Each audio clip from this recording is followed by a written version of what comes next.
All right, we're in. Yeah, it took a while there. Sorry. Goodness, I've tried to figure out before next week how to get rid of the virus. I'm meeting up with nieces and nephews this weekend, so maybe one, I may ask, I may take my computer with me and see if one of them will help. Or I could call my dad, yeah, phone a friend. Okay. All right, so I feel like we talked about all the stuff already for the unit. So we'll look at the unit questions and then we may get started with the next stuff. Looks like a couple of you have taken the quiz, so it looks like it's available. And by a couple, I really do mean two. Looks like the folks who took it passed as well, so that's outstanding. It's a good sign, right? It's 25 questions, multiple choice. Hopefully everything goes the way that you hope that it will go. You want to turn in one of the 4 questions that we're just about to look at by Friday late. And then the document question. Crud, I forgot to post your new document question.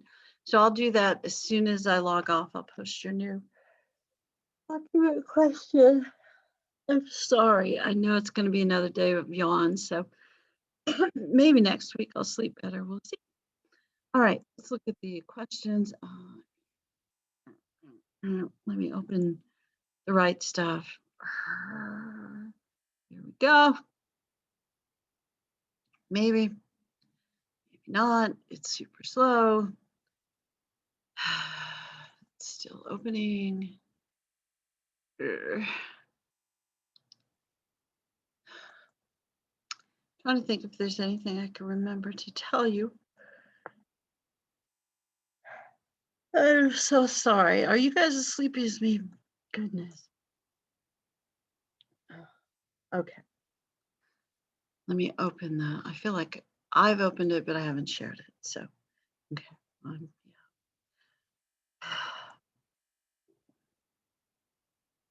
Okay. Yay for unit question. Okay. I'm sleepy. Yeah. I'm glad it's a little more universal than just me. So I'm going to just mention this again, that each unit has 3 or 4 questions. Most of the units have 4. And there's 1 question per chapter. So number 1 is from chapter 1. Number 2 is from chapter 2. Number 3 is, you get the pattern. It's not really, I thought it up, so it's not very clever. So of the 3 or 4 questions per unit, you choose 1 and submit it. So there's 1 for each chapter. Pick the one you like the most. There's an example that shows you maybe amount of detail that would be reasonable for you to have. So hopefully you can check that out. So your questions for this unit were about the Native Americans. If you were going to answer that one, comparing Native society with that of Europeans, make sure that you mention something specific, names of tribes, nation, location, that kind of thing, just so it's not super general. This one's not, you can't be like terribly specific, otherwise that answer would be like 12 pages long. But occasionally throw in the name of something or the location of something. Yeah, okay. And if you just answer all the parts of that, you're going to be fine. Organize it however you like. A couple of you have turned this one in, and it was fine.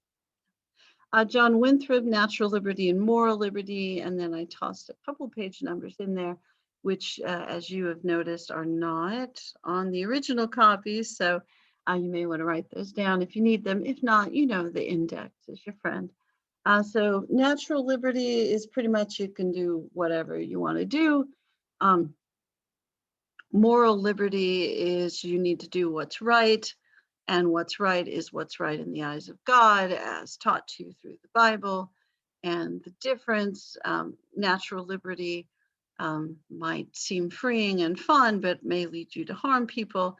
And if you look at the Voices of Freedom speech on page 76, speech, writing on page 77, that may give you, I'm so sorry, some insight as well. And in your discussion, make sure that you talk a little bit about how was it moral liberty to kick out Roger Williams and Anne Hutchinson. You know, how is that in Winthrop's eyes an example of moral liberty or constraining natural liberty to promote moral liberty? It was in Winthrop's eyes. It may not be in yours, probably isn't. So I get it. And then number 3, how and why planters in the Chesapeake region came to rely on African slavery. In this discussion, I would think Bacon's Rebellion needs to come up. So look at the page numbers and hopefully that will be helpful. Hopefully that will be helpful. And then 7 Years' War, I didn't put page numbers in there, but impact of 7 Years' War on colonial society. Talk about how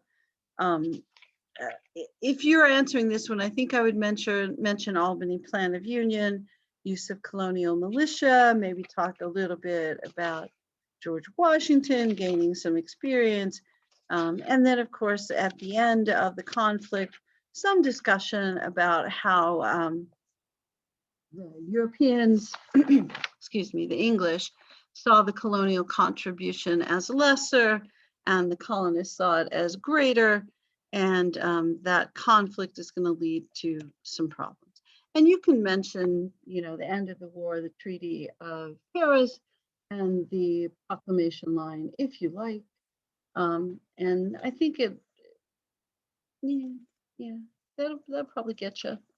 So, and if you go from 170 to 178, the stuff at the end probably isn't as clear, but it is kind of related. So, all right, let me see what you're chatting about.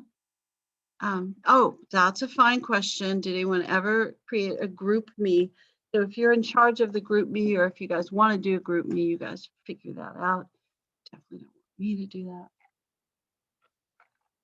that. Okay. So the chapter will start today, and maybe get some ways through, is about the American Revolution. So a lot of tax talk, that kind of stuff today. But your question is to compare the relative advantages of the American and British militaries. And I'm so sorry. How George Washington was able to secure victory over the most powerful nation in the world. It was a bit of an upset for sure. But that's why we're excited. Woohoo! It's almost July 4th, and yeah, so we're almost ready. All right. Did you guys want to discuss any of these questions? Or are you good? I feel like you're probably good, but no, should I assume these things? Okay, I'm checking, see if you're talking about GroupMe. Oh yeah, we definitely had help from the French. It was quite important, and we'll definitely discuss that in chapter 5. Yeah, French help was pretty crucial. It was, for sure. So, yep, even though we tend to I don't know why we make fun of the French in the modern era, pretty rude. But yeah, they're crucial to the founding of our nation, for sure. No doubt. All right.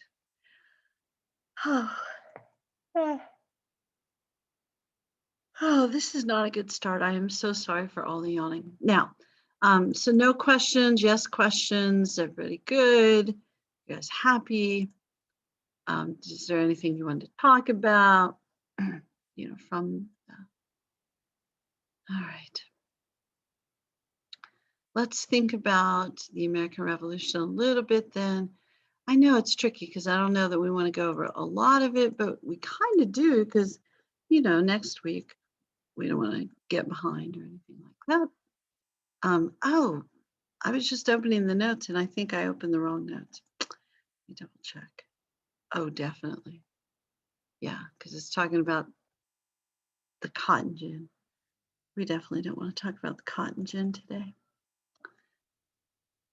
Oh my goodness. This is that period. Okay. All right. Let me find the other stuff to show you.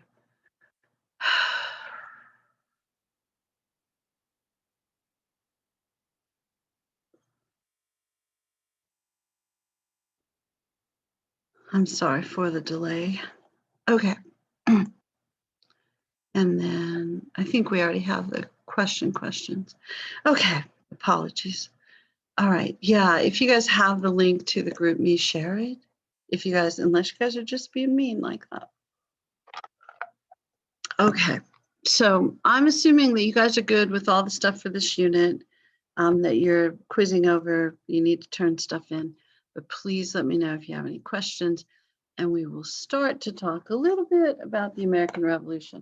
I was peeking at my notes, and it's like, oh yeah, these are the notes where, I don't know, I must have been in a mood, so all I really put was an outline. So this is tricky.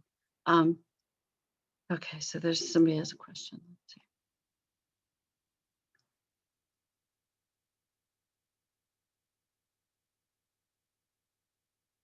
Okay, I understand the concept of mercantilism and the Navigation Act. Okay, all right. So we can do that. Let me find the review thing so we can find the list of stuff. Oh, that's the one that I couldn't find for like 12 minutes last time. So I think I moved it so I could find it more easily. There we go. Okay. All right, apologies. Let me share. Unit 1, quiz review. Here we go. Okay. So the concept of mercantilism, we're talking chapter 3 here. That's that, oh goodness, Adam Smith, not John Smith, that's a whole different Smith. Adam Smith, who's that early American, or not American, but early economist, who he's famous for a couple of reasons. One, he's really the guy who coins these phrases of mercantilism, and then also makes a working description of capitalism. So, and they're related. So mercantilism is the idea that if you are having a colony, if you run a colony, that your goal in running the colony is profit for the home country, to increase the economy, trade, that sort of thing, of the mother country. So you're not running it for the benefit of the people that live there. And the assumption when you're in that definition is that the people who live there are not from your country. So that's what complicates things a little bit for the British colonists, because they're fine with this description of mercantilism, the idea that the colony needs to be run for the benefit of the mother country, not for the benefit of the people who live in the colony.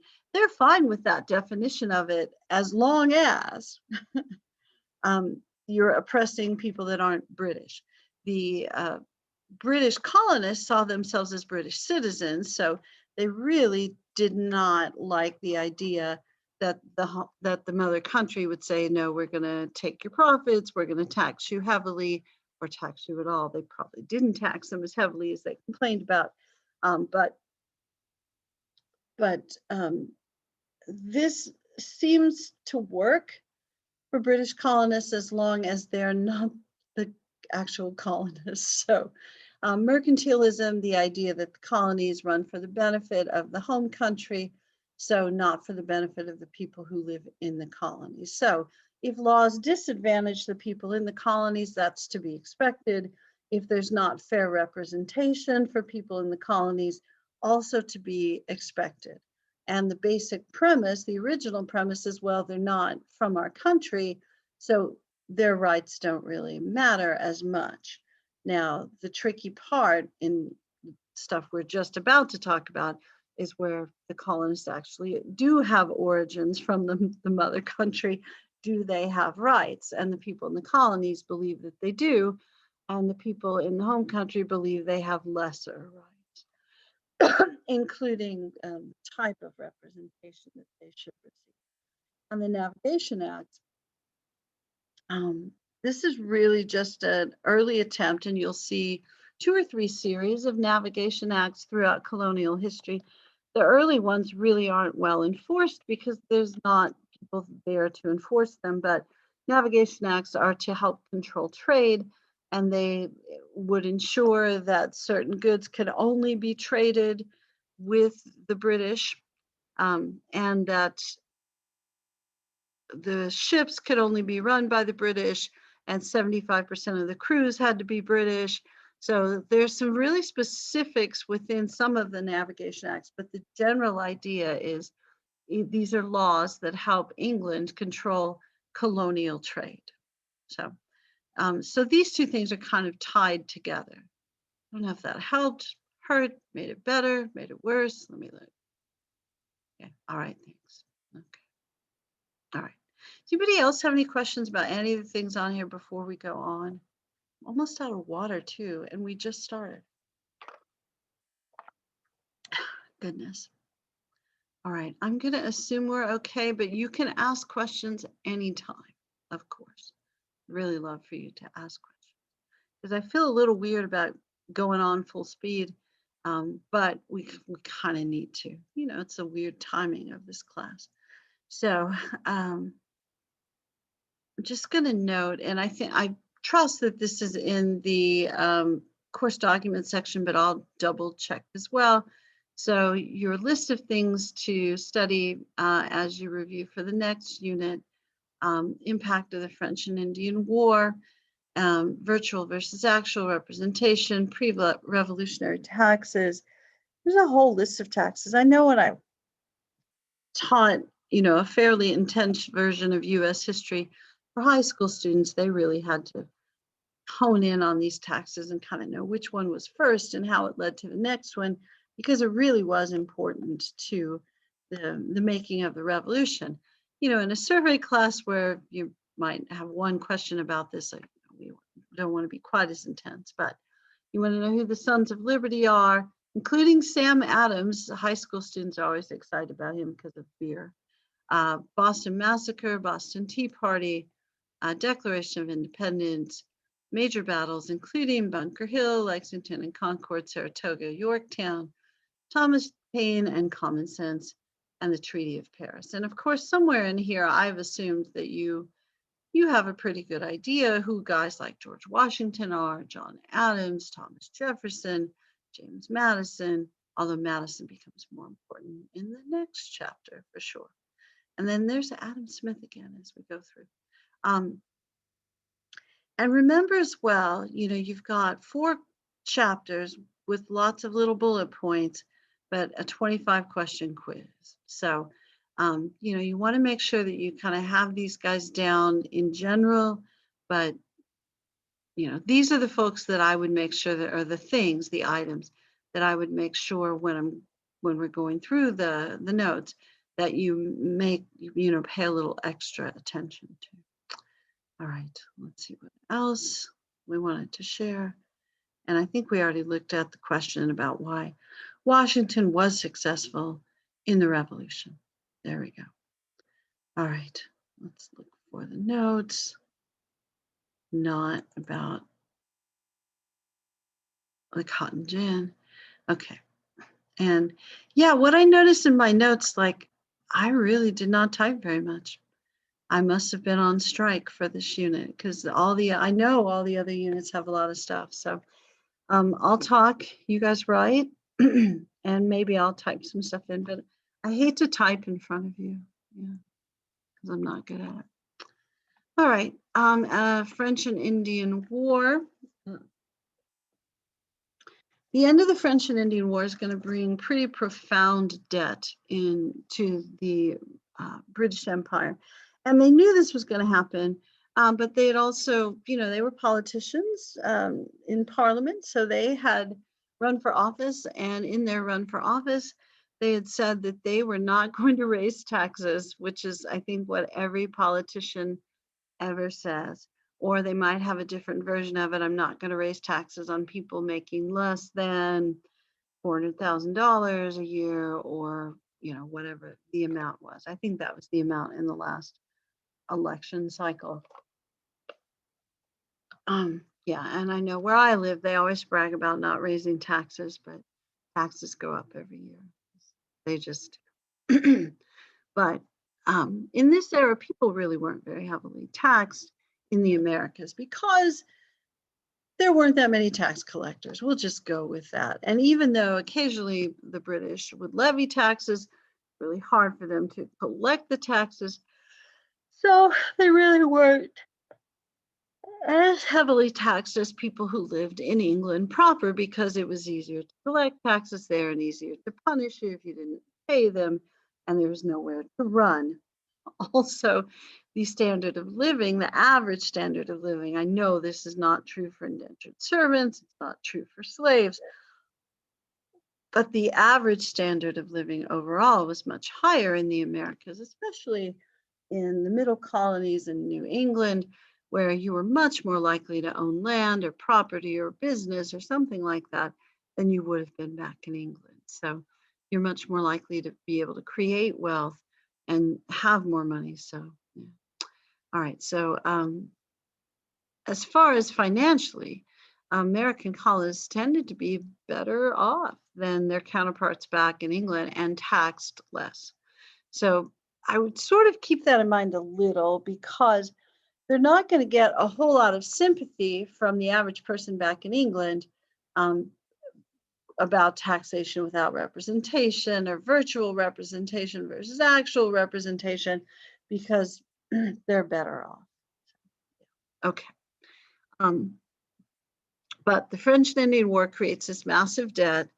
The British politicians have said, you know what, we're not going to raise taxes, but they've got to pay off this massive debt, and they can't really create bonds or manipulate the currency markets or, do things that modern nations can do a little to change their monetary situation.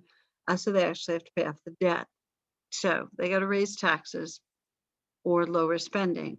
And the only way to really decrease spending during that time period would either be to get rid of some of the public employees who collected taxes, which, that isn't going to work out, or get rid of the military that protects your vast empire, which brings in money or potentially will bring in money. So they're not going to do that either. So they've got to raise taxes, but they can't raise taxes. They just promised they wouldn't raise taxes. So they decide they will raise taxes on the colonies, because it's not like they pay a lot of taxes anyway. And they figured, we protected them during the French and Indian War. We protect them all the time. They owe us this, that sort of thing. Plus, they can't vote. So if we raise their taxes, there's really not much they can do about it, except, potentially a revolution. But they weren't really planning on that at that moment. So as the war ends, you've got a massive debt, and that's the problem that has to be solved. But you have some other issues as well. The American colonists see themselves as the most patriotic members of the British Empire, because they have personally fought to expand the British Empire in ways that people who live in London never did. They just go to work, go home, go to the pub, whatever you do in London. I don't know what you do in London. Go visit the Queen. But they thought that they were really part of the reason that the empire had expanded. They were a direct part, not a we paid taxes part, but a we risked our lives part. So they thought two things. One, they should not be taxed for this. And two, they should be able to reap some of the spoils of war. So the new land that's gained by the British Empire, a lot of that should be open for settlement to people in the colonies. They felt like that was completely reasonable expectation.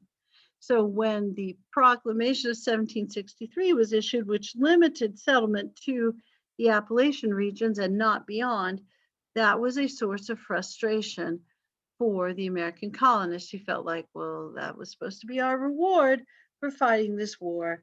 And what are you doing but limiting our reward? That's not cool. That is not fair. Okay. All right. British government saw the American colonists as the source of new taxation, pay off the enormous war debt, and the cost of controlling new lands. Thomas Hutchinson was he the royal governor of Massachusetts? You don't like, I don't know. But the colonists got mad, and they did get a little rowdy. They started burning people in effigy. They went to people's houses, tax collectors' houses, royal officials' houses, and harassed them. And the thought really was, if they harass the people who collect the taxes, they won't collect the taxes. That often worked in the early days, but as tax collection became more protected by the military, it's going to work less often. Host of new taxes will be levied. Proclamation of 1763, probably not in this order, and the American Revolution. So before the French and Indian War, there were a couple of attempts at excuse me, at levying taxes, and they were not terribly serious. Mostly the Navigation Acts. I think we saw some in the early 1700s, like right around 1700. That's clearly not going to be on a quiz, is it? But in the early period of the British Empire, excuse me, of the American colonies, when there were attempts to tax colonists, excuse me, they were really through these navigation acts that were very loosely enforced. And if you want to get around paying the taxes in the Navigation Act, you just went to a different port where there wasn't a royal tax collecting ship there. Did I just put W255s in there? How did that happen? It's probably when I coughed. Goodness. So the British made taxes, but they didn't collect them. That would be sort of like if you were a kid and your parents said, if you do this, I'm going to punish you, and you did it and they didn't punish you. So you could keep doing the same thing and not have the punishment. And then at a certain point, your parents got fed up and they said, you know what, I mean it this time. That's kind of what's going on here. When the British said, I mean it this time, we're going to tax you. So now it's on between the American colonists and the British to see if they're really going to tax and actually follow through on the taxation. And the answer is yes and no. The answer always, isn't the answer always yes and no? Okay, let me go back to what I actually wrote.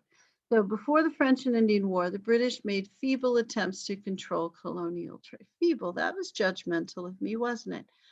Certain enumerated items were prohibited, so they couldn't be bought or sold outside of, with the British. Enumerated, again, just means listed. And if you look like that, a Timber Act, a Felt Act, an iron, I mean, there were certain things that you could only buy from the British and sell to the British. And if you're wondering, like, who else would there be? Well, the French. I mean, there were trading posts with the French before the French and Indian War, which is pretty common, and the Spanish if you went farther south. And then there were rogue trading ships that were probably primarily Dutch, to be fair, but sometimes maybe Portuguese or Spanish that went to smaller port cities. So there were lots of ways around this. And the coastline of the American colonies, the East Coast, is pretty expansive. There's not going to be any way they could control the entire coast. Recognizing, of course, not every spot along the coastline is going to be good for trade, but all the ones that were certainly were not patrolled by the British Navy because they just couldn't have been. And remember, the British are always trying to take over somebody, so they couldn't have all the Navy in the Americas. I don't know. I don't think that's true anymore. The British are always trying to take over somebody. I think the phrase that was more commonly used was the sun never sets on the British Empire. I don't think anybody said the British are always trying to take over somebody, except me. All right. So the early discussion about taxes, and this kind of goes a little bit more to the list of taxes that you'll want to study for the quiz. Let me see, if I just open it here, do I have to stop sharing to open it? You tell me if this shows up, okay? All right, can you see the list of taxes now? Yes, no, maybe. Okay, or the list of stuff to study? No, okay. Then I guess I have to stop and share. Okay, then I'll do it. I never know. Okay. I have to close Zoom, then open the tab. That's what I'm going to do. See, I normally do that, and then I know what you're talking about. Don't worry. I thought, well, maybe I don't really have to do that. That's why I was asking. There should be a class on Zoom. I know there probably is. I would probably flunk it. There we go. All right. So concept of virtual versus actual representation. And um, virtual representation is sort of like what you had when you were a kid. You were represented through your parents. So someone else either is appointed or naturally with your parents represents your best interest because you're not allowed to vote. The American colonists had people appointed in the parliament to represent their best interests. These were people who probably had never been to the American colonies and more than likely lived not only in England, but probably in London. And London is probably the place least replicated by the American colonies. It's a giant urban society where things work a lot different than they worked in the American colonies, where you had a lot of small landowners and then a handful of really large landowners, and you didn't have any major cities in the same way that you have a major city in London. So the king or the crown, somebody in the royal brigade, I don't know what the right word is, someone representing the royal family would have appointed representatives for the American colonies who would vote on their behalf. And these were not necessarily people who communicated with people in the American colonies, who visited the American colonies. They were just appointed. They were like guardians. Yeah, they were legislative guardians of the American colonies. The American colonies were not impressed. What they wanted was actual representation. And actual representation is kind of what we're used to because they were fairly insistent about it. But it's where you have a direct vote in either the issue that affects you or in the representative who votes on the issue who affects you, that affects you. Okay, so you get to vote. Yeah, you're actually represented. Now, even in this era, when they were pushing for actual representation, they really didn't mean that everyone should have the right to vote. They really meant property owning males, white guys, should have the right to vote. But of course, in the American colonies, except with the colonial legislatures, they didn't have the right to vote on their representative who would represent them back in England in the parliament. So they wanted to actually vote on the representative.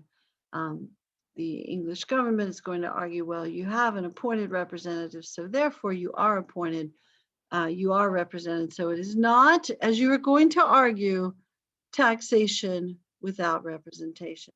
It is not, because you have the virtual representative. All right, so that's kind of the thing there. Then England says, you know what, we got to pay off the debt.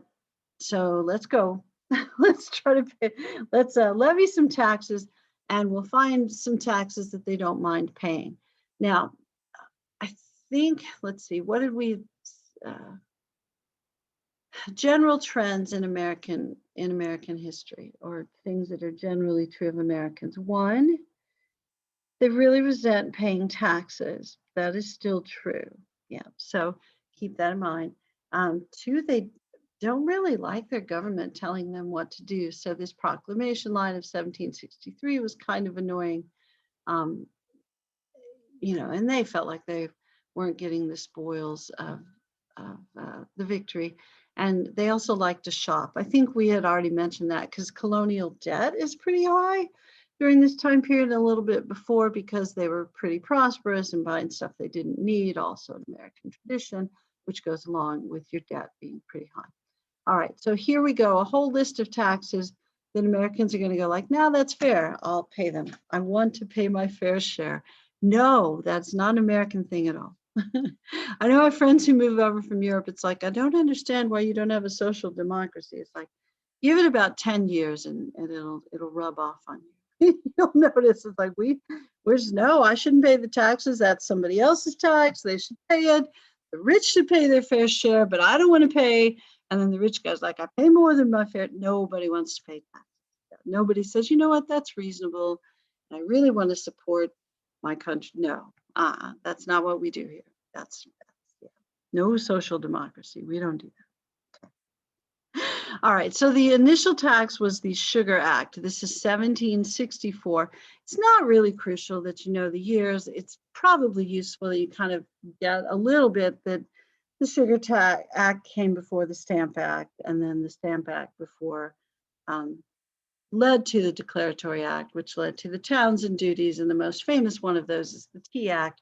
But just a little bit of a progression, and I think with the dates it'll help.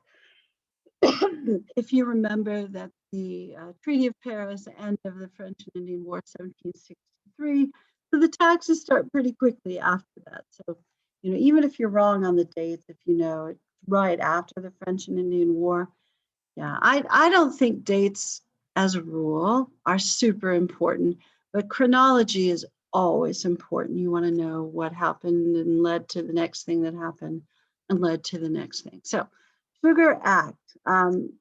This is one of the taxes imposed under the leadership of Prime Minister George Grenville. And the thought here was if you tax sugar, which is a commodity for wealthy people, I know, you know, that's weird too, because in the modern era, sugar is really cheap. Have you noticed? Like all the unhealthy food that has a lot of sugar and carbs and things like that is really cheap. And if you want to get healthy stuff that's like fruit, or I know fruit has sugar, by the way, or, you know, vegetables, protein, that kind of stuff, meat, all that stuff's really expensive. Sugar, cheap in the modern era. In the old era, sugar is really expensive because it's really sugar cane and you can't grow that everywhere. Or they would use that beet sugar in England, but I guess that wasn't nearly as fun or tasty. So, sugar cane, and that's the commodity that's produced heavily in the Caribbean and Latin American plantations, where all the profit's coming from. Sugar's expensive. So really only rich people are using sugar.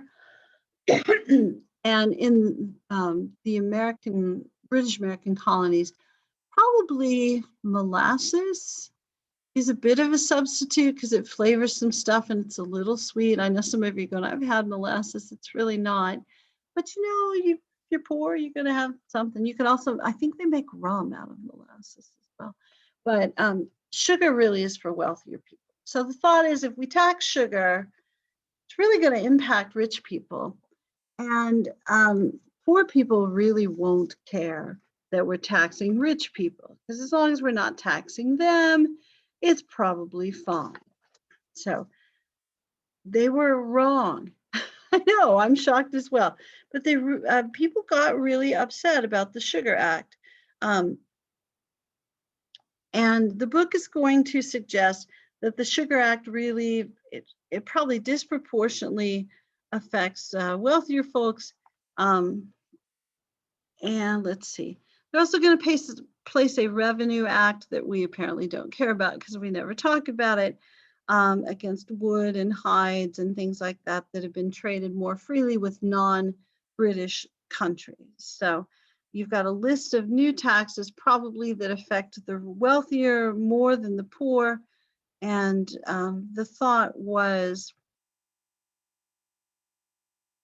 it won't really matter to very many people because it really primarily affects the wealthy. But there were some other things that kind of went in with it that made people irritated. One, they got rid of local juries. So if you were convicted of not paying your taxes, if you had a local jury, they'd go like, yeah, we understand that. So you probably weren't going to get sentenced to very much of a fine or anything. So this idea of a jury of your peers is going to start to go away during this period of taxation. So it strengthens the use of admiralty courts, which are British military courts, essentially. And so if you get charged, you're going to get convicted. So you really have to pay the tax. There's not going to be a way out of it.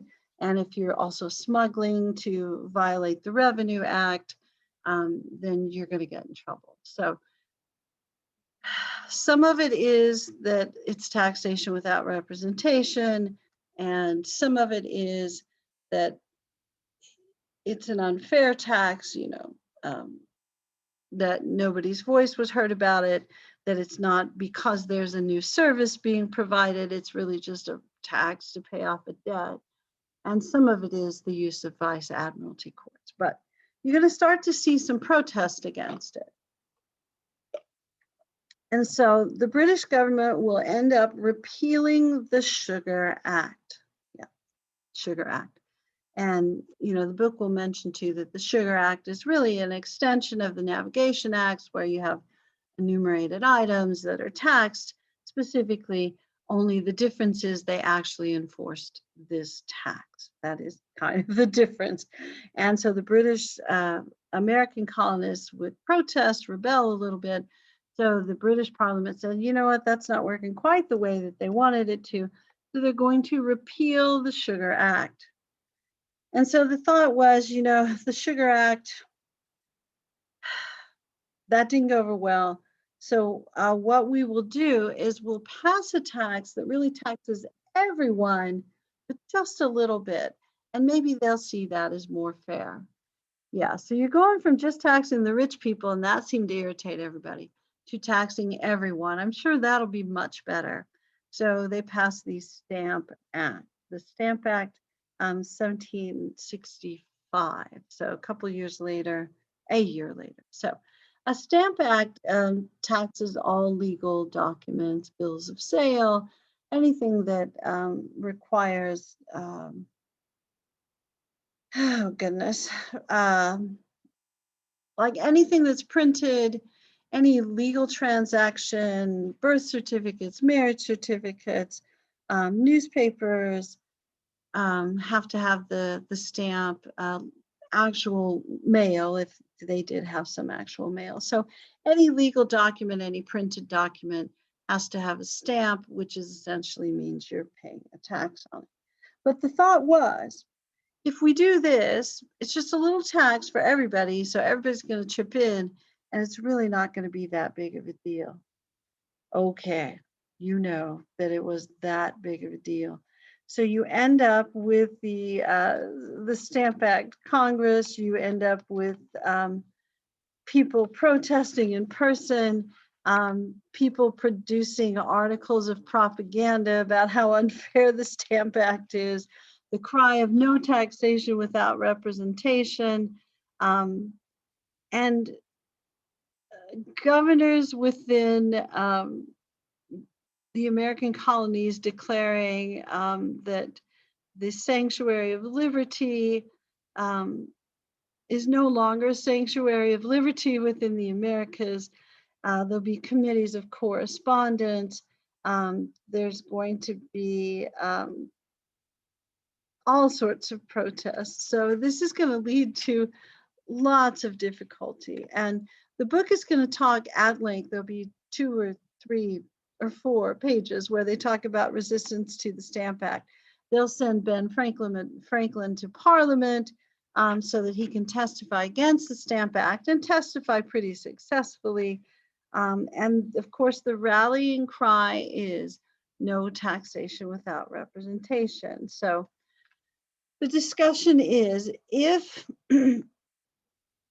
if British Americans have inherent rights as Englishmen, they also have inherent rights of direct representation.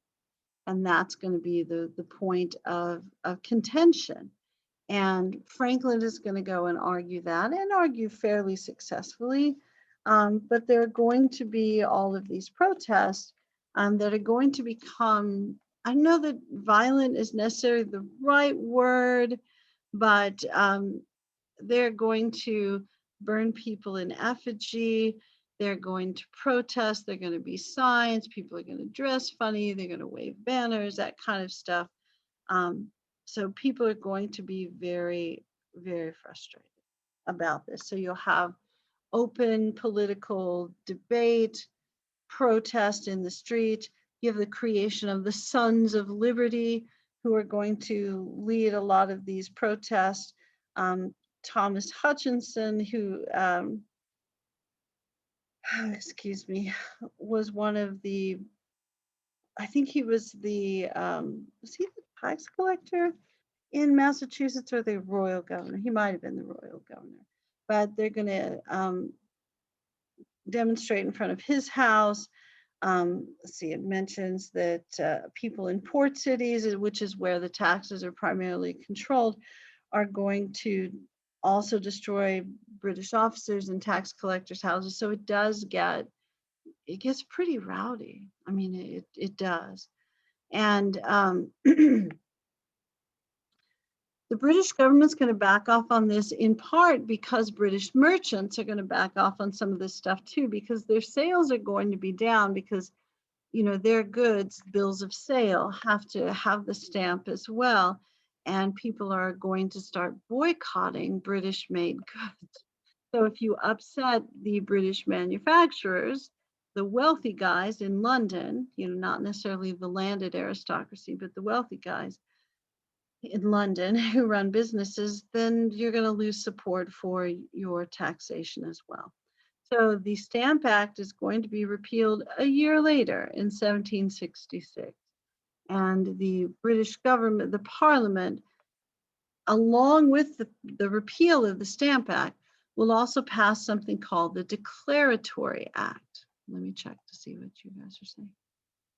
Yes, they definitely repeal. One of the patterns that you'll notice when you look at the really long list of colonial taxes, we're looking at the major ones, but what happens is they levy these taxes, they apply these taxes, the British American colonists will protest, and then they repeal the tax. Then they'll try a new tax, and there'll be more protest. So then they'll repeal that tax, and they'll try a new tax, and it establishes a pattern that is not a terribly successful pattern. The book also mentions that a group of people called regulators in the more of the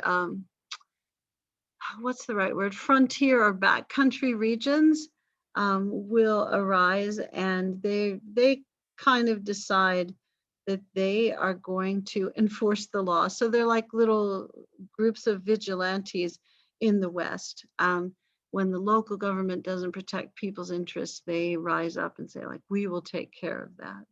And they're seen as kind of lawless by people who either live in the city or people who are, British officials.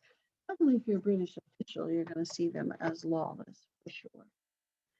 All right, let me check off whoever is coming in. All right.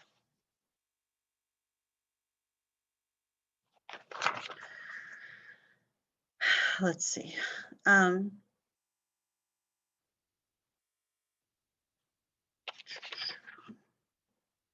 sort of lost my place, didn't I? Oh, Declaratory Act. So when the Stamp Act is repealed, the British Parliament passes a Declaratory Act where they pretty much just say, you know what? We can pass whatever tax we want. We have the right to do that. We are rejecting American claims, colonial claims that only local elected officials can levy taxes. We can do this as well. And they said we have the power to govern and tax the colonies regardless of what they think. So the American colonists are very excited about the repeal of the Stamp Act, kind of overlooking the Declaratory Act. But the Declaratory Act essentially says we are getting rid of this tax, but we're just about to give you some more. So they start planning the new taxes. And the new series of taxes is going to be the Townshend duties or the Townshend Acts. And these are levied in 1767. So, each year, new set of taxes. And this is pretty similar to a Navigation Act style of things. So the Townshend Acts are going to be a list of taxes on all sorts of things. And they're called the Townshend duties because they call him the Secretary of the Exchequer, but he's essentially the Treasury Secretary, whose last name is Townshend. It's Charles Townshend. It makes the list of taxes. And the most famous one is the tea tax. But there's a very long list of items that are going to be taxed, import-export style of taxing.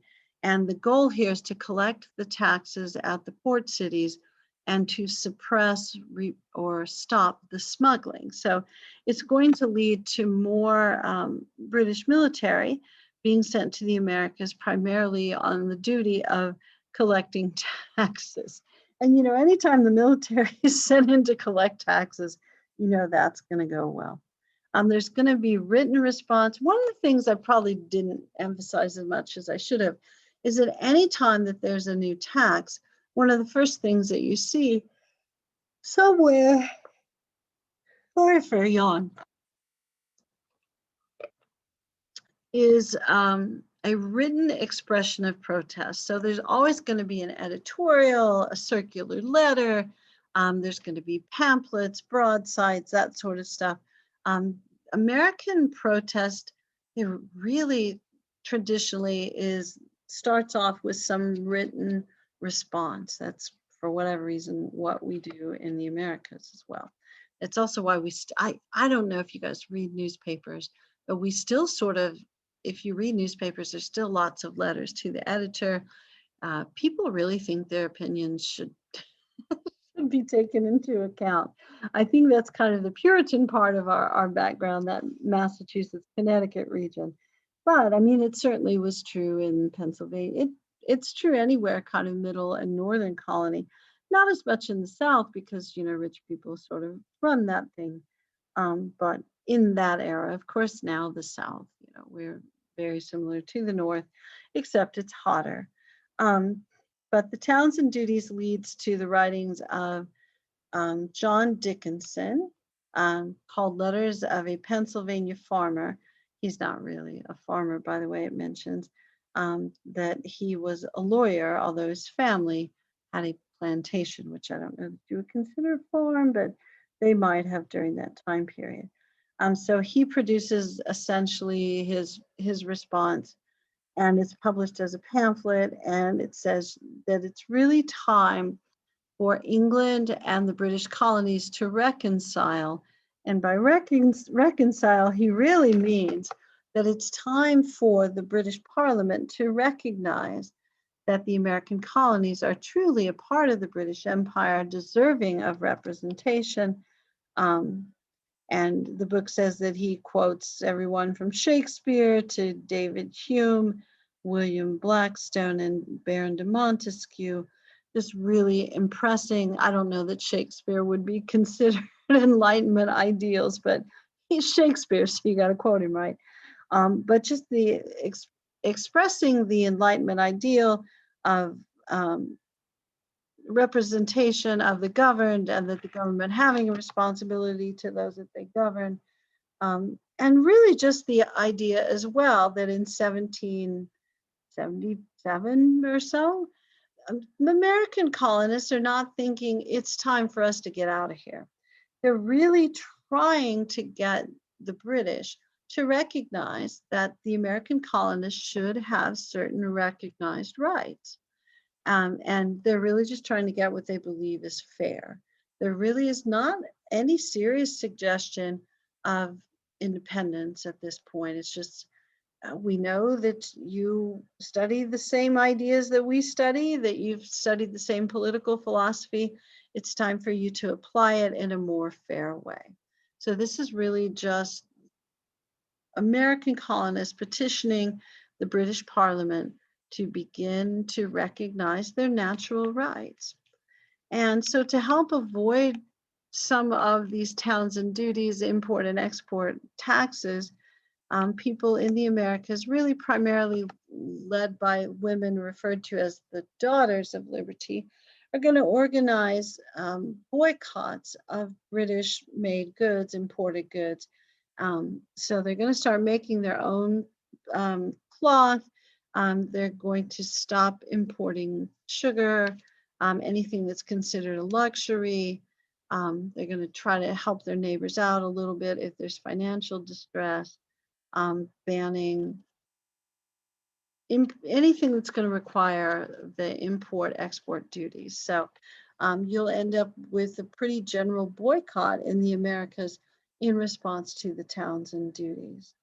And then around the same time, let's see, it's 1768. No, 1770. I'm way behind now. So 1770 is when you have the Boston Massacre. And the Boston Massacre, we had mentioned, or I had mentioned, the book mentions as well, that the British are going to bring in more military folks to help collect taxes, to kind of keep the colonists under control. So those guys tended to patrol, and they're going to stand out. They've got uniforms, they look a little different, that sort of thing. So for whatever reason, the American colonists, lots of reasons, got really frustrated by the presence of these soldiers, and felt like they violated their liberties. John Hancock's ship got seized, and there's all sorts of stuff getting stirred up. And apparently the soldiers, after work, got a little drunk, a little rowdy. The American colonists, a little drunk, rowdy, and they had a confrontation. So the American colonists end up throwing snowballs at the British troops.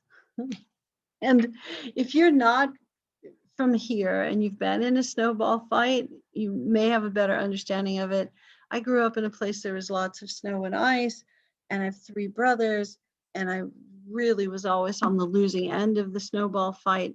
But try to imagine I know we had a little snow this year, and that worked out really well for us, didn't it? We managed that really well. But imagine being hit by frozen rock. So getting hit by a snowball sounds fun and fluffy and cute.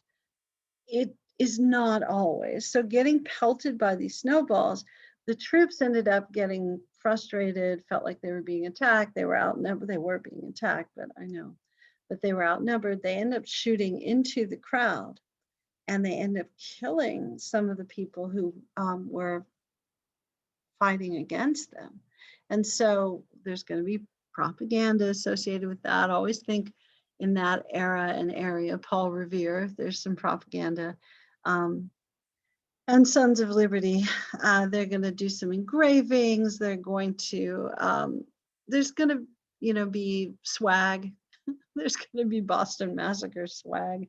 They're going to sell stuff to promote this as a massacre. Now, 5 people were killed, and it was certainly bad that the soldiers shot into a crowd of people who were throwing snowballs at them. It's not as innocuous as it sounds. But the colonial lawyer who defends the soldiers is John Adams, and he successfully defends them. They're found not guilty of whatever they were tried for. I assume some version of murder, but it creates a pretty heavy level of propaganda that gets people stirred up. And then the British Parliament says, you know what, these guys are causing us all sorts of problems. So maybe it is time for us to get rid of the Townsend duties, except the one that kind of is politically viable for a variety of reasons, the Tea Act. So they end up repealing all of the Townsend duties except for the Tea Act. So they keep that, and that's going to end up, their thought is, well, they'll be happy we took all the other taxes away. Instead, they'll just pay the tea tax and everything will be fine. Okay, that is not exactly how it worked. So tea is the most common drink in the British Empire during that time period. Certainly in the South, people drink tea as well. And while it had been an elite drink for some time, now everybody can afford tea, pretty cheap, that sort of thing. So the thought is, if we increase the sales of tea in the Americas and tax it a little, we'll make a bunch of money. People won't notice or care as much because the tax will be really small. All right, and the tea company that was being supported by this is the British East India Company. And it traded all kinds of stuff, but the tea is what's going to be supported by this act. And their leaders were um, part of the financial elite in England. So, the British East and the East India Company is going to be supported by Lord North and by the Parliament with the Tea Act. And another thing they're going to continue to do is try to prevent the smuggling that had been going on. There'd been a lot of hot tea, illegal tea that was flowing into the Americas, that it was bypassing the taxing agents in the ports. So the goal here for the British is to really enforce the tax. Now, the price of tea is relatively low during this time period, but the frustration is going to be that the British are forcing, not so much that I don't know that anybody cared about it being a monopoly. It wasn't that. It was going to be really hard for them to bypass paying the tax. They've been really good about getting smuggled tea. So this is going to be the British trying really, really hard to enforce taxation laws. Let me see what you're chatting about. Yeah, thanks. Okay. All right. So there's a lot of tea in the Boston Harbor, and the Sons of Liberty dress up like natives. And if you're wondering, did anybody think they were really natives? I'm going to go with a big no on that. I know every once in a while I would have like a younger student like, oh, that's great. White guys trying to blame it on not white guys. I mean, there's plenty of that stuff in history. This was a pretty, I don't know, loose attempt at disguise. People knew that they weren't Native Americans, but they go to the port in Boston, and to protest the tea tax, they take all the tea on every ship that they can find, over 300 chests of tea, crates of tea, and dump it all in the harbor, to the point to where the harbor turned brown. So it's a bunch of salty tea. Yeah. So I guess I was going to say they spilled the tea. Spilled the tea. That's gossiping, right? But the problem is that this was expensive. I know it sort of sounds like a fraternity prank kind of thing, like, they dumped the tea in the harbor. That's pretty harmless. Or the senior prank. Did you have a senior prank when you were a senior in high school? I every once in a while think about that, and it's like, I don't think we had a senior prank, but it was pretty common for people to like put a car inside a building. I know my dad said that their senior prank was they disassembled a car and then rebuilt it inside somebody's classroom because free time, or maybe it was easier to do. I don't know why you would do that. Um, balloons in the hallway sometimes. Somebody put like baby oil on all the doorknobs at one of the schools I worked at. That was not cool at all. There was, oh yeah, COVID. That's not a good senior prank at all. Sorry. Um, there was one school, it was in the district I taught at, that they put a goat on the roof of the school. And it's like, why are you torturing the poor goat because you're a senior? I know, you shouldn't let a goat on the roof of the school. That's not cool at all. Yeah, if any of you were involved in that, don't tell me because I'm going to flunk you. Don't put a goat. Yes, it was Vandegrift, those kids. What were they thinking? Why would you put a goat on? Okay, sorry. But dumping all the tea in the, oh yeah, I think the thing that is really trendy right now, for whatever reason, is to hire a mariachi band to follow your principal around for a day. I think that's a fun senior prank. I would do that. That sounds good. Goat on the roof. I was really distressed by goat on the roof, wasn't I? But dumping all the tea in the harbor, that's like a $4 million senior. Oh my God. It's about a $4 million senior prank. So it's not even, this is not a joke. And it's not going to be received as a joke. So the British Empire is going to like throw down on this one and say, okay, it's on. You guys messing around with us now. We are going to take action on this. Yeah, and I would always, when I taught high school, I always tell the kids, like, don't turn senior prank into senior felony. You don't want to cause any property damage, that sort of thing. This is $4 million worth of property damage. So this is not okay. This is not going to be received as okay, just a normal form of protest. There's going to be a response. So the British government is going to say, you know what? It is now time to show what our authority truly is. So they passed something called the Coercive or Intolerable Acts, which essentially shut down all of the port cities and really punished Boston in particular. So the Coercive or Intolerable Acts are going to suspend colonial assemblies, also send troops into port cities and to Boston in particular. And Boston is going to be shut down until they can pay back the $4 million. And because Boston is a port city, the way that they are going to pay back the $4 million is by earning money through commerce, which they can't do because their port is set down. Yeah, no, I know when I taught high school, before it was senior prank time, I told them, I said, don't make the folks that make $8 an hour clean up your stuff. So yeah, the toilet paper everywhere is terrible. Yeah, any sort of prank that causes people extra work is not cool. Yeah. And this, of course, the throwing the tea into the harbor wasn't a prank, it was a protest. And Boston was hit really hard.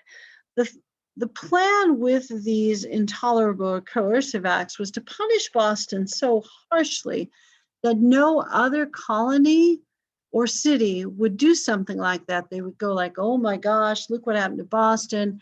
We're not going to do that because we don't want to get in trouble like that. What ends up happening is the other colonies end up supporting Boston, which is a huge shock. That is not at all what the British expected. So this is going to lead to, this is really kind of the beginning of that period where we switch from, we want the British to start respecting our rights, to this is never going to happen. We're going to have to declare our own independence. And at the same time, the Quebec Act is passed, which allows religious toleration for Catholics. And I know that I've mentioned a few times before that outside of our region of the country, historically, the United States not been very Catholic friendly for a long time. This was incredibly true in the British American colonies. So they felt like if Catholics were allowed religious freedom in Quebec, that this was a great frustration to the mostly Protestant American colonists, who felt like their liberties were being taken away, but Catholic liberties were being enhanced. And so you've got a little bit of the we don't have representation thing going on, but also why would you let Catholics have some sort of rights and religious independence or freedom, that sort of coexistence at least. And it also turns into, there's some discussion of land claims in the Ohio region as well. But it's really kind of, just as Boston's being shut down and there's taxation without representation, it seems like there's greater liberties being given to the formerly French, currently Catholic residents of Quebec, which feels like a betrayal to the British North American colonists, who, yeah, they're really irritated about it. I think the quote in your book says, and this is of course by New England Congregationalists, former or Puritan type people, they're going to say, let's see, they're going to resist every attempt to take away our liberties and properties and enslave us forever. And they accuse the British ministry of being instigated by the devil. There you go. That's pretty serious stuff. So opposition to intolerable acts or coercive acts is going to grow, and it's fairly consistent to the point where there are going to be colonial militias that are formed, and there's going to be the creation of a continental Congress.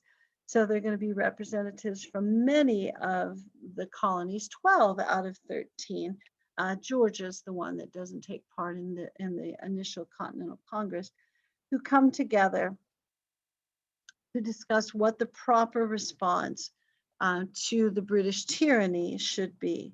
And they're going to be, some Henry Lee Virginian kind of guys who say, give me liberty or give me death. They're still not quite to the point where they want to declare independence, but they're really getting kind of close at this point.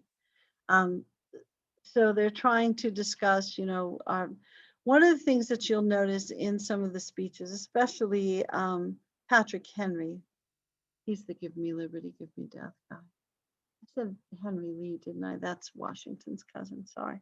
And that's Richard Henry Lee. Struggling with the names again this morning. But the delegates who get together are really starting to discuss what their identity is as British North Americans. And they start to talk about how they maybe are not truly Virginians or New Yorkers or Pennsylvanians. Maybe they are this new breed of people that are referred to as Americans who can work together and really reject the idea of having their rights taken away from them, more insistent on protecting their natural rights that they believe are endowed to them by their creator. So the Continental Congress is going to create the Continental Association, which is going to begin to discuss domestic manufacturing, trying to avoid tariffs, to have homegrown, homespun products, and to really prevent England from profiting off of manufacturing sales within the Americas, and also from reaping the benefits of the tariffs. And they're also going to create a committee of safety, which is going to start to coordinate some of the colonial militias. So the association and committee of safety going to work together to start to coordinate the economy as much as they can and the colonial militias as much as they can. So once you're starting to do that, it's pretty clear where you are headed. These associations tend to be dominated by younger urban type folks. But you also see some leadership with the wealthier people within Virginia. So you see kind of a diversity of people who are involved in these activities. Now, there are also going to be a lot of people who are really not sure that this is quite the right way to go, that this is a little too risky. It is technically illegal. If you want to be a British citizen, then why would you rebel against the British government? So there's a lot of risk here. So you're going to see more pamphlets and more editorials written to try to persuade people, to either join in the revolution or not join in. It's not the revolution technically yet, or to, either join the rebellion or resist the rebellion. And lots of people are going to argue Enlightenment philosophy, natural rights, that sort of thing. And probably Thomas Jefferson is going to be one of the most prominent people arguing these things. Now, when war technically breaks out is Lexington and Concord. So there are going to be militiamen who are going to try to seize some arms.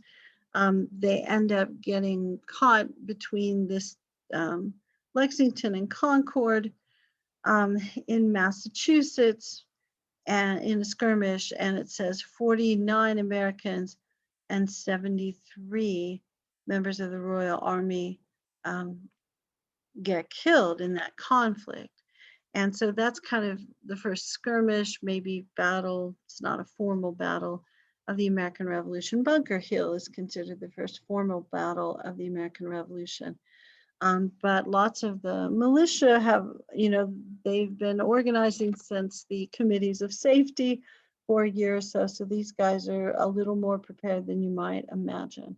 This is also sometimes, Lexington and Concord is also sometimes referred to as the shot heard around the world, but there's also later shots that will be referred to as the shot heard around the world. The person who calls it that, of course, is an American writer. It was, let's see, Ralph Waldo Emerson. You've probably heard of him. Maybe he's fairly famous, isn't he? And we may talk about him a little bit later. Okay. I don't know that I want to finish like the whole American Revolution. I feel like I want to save a little of that for next week. Plus, I know you weren't really expecting to go through the whole chapter today because you're thinking about the stuff that's due on Friday. So I probably want to stop here, and we'll remember, to start with the battles next time. I may or may not. I'd love to promise you that I will, put some more. Oh, crud. I never even went back to the notes, did I? That I'll put more detail in the notes. Do you remember what the notes look like? They're pretty sketchy is not the right word. Is that the right word? No, not sketchy. Try to open it, and I think I opened the wrong thing. There we go. 5 to 8. Yeah, it's pretty listy. Yeah, but we'll go back, and it's not. Yeah, it didn't even have as much detail as the list of stuff to study.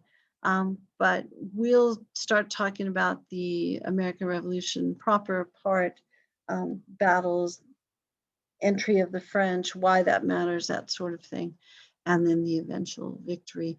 Knowing that your question is about how Washington secure victory, something along those lines. It was kind of an upset, for sure. I'm not saying we're leaving just yet. I don't think that we are. But it's later than I thought that it was. I must have gotten excited talking about these things. But before we go, I wanted to see if you have any questions about anything from Unit 1, questions 1 or chapters 1 through 4, things that are due tomorrow. Do you guys have any questions or concerns about any of that? And then, of course, we'll double check the roll and that sort of thing. I know it's a little early, but I for some reason, feel a little bad about getting more into the American Revolution. We'll do that on Monday. We can hold off on that, I think. I don't know. As a student, I was never very excited if the professor went on to stuff when I hadn't quizzed or tested over the previous stuff. But sometimes, your schedule just makes you do that a little bit. All right, questions, comments, or concerns about Unit 1, chapters 1 through 4? Is there anything on your mind?